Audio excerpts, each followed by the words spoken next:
I am now happy to announce that there will be no income tax payable up to income of 12 lakh rupees.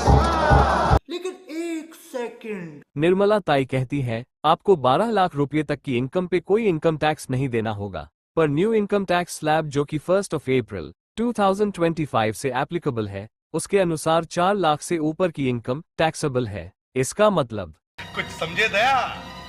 चलिए आज हम दया जी को समझाते हैं। मान लीजिए दया जी की एनुअल सैलरी है 12,75,000 रुपीज, जो कि न्यू इनकम टैक्स स्लैब के अनुसार टैक्सेबल है। पर आज हम देखेंगे दया जी की एनुअल सैलरी टैक्सेबल होने के बावजूद दया जी कैसे 0% टैक्स देते हैं। टैक्स कॉम्प्यूटेशन करते समय सबसे पहले दया जी की एनुअल सैलरी में से 75,000 रुपीज का स्टैंडर्ड डिडक्शन लेस किया जाएगा, जिससे टैक्सेबल इनकम 12 लाख रुपीज निकल आएगी।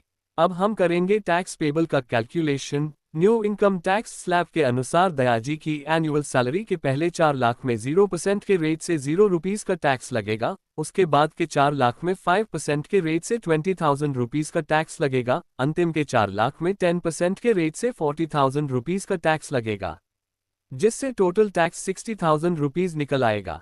पर यहाँ पर आता है ट्विस्ट। इनकम टैक्स एक्ट 1961 के सेक्शन 87A के तहत दया जी को 60,000 रुपीज का रिबेट मिलेगा और इसी तरह दया जी की एनुअल सैलरी टैक्स फ्री हो जाएगी।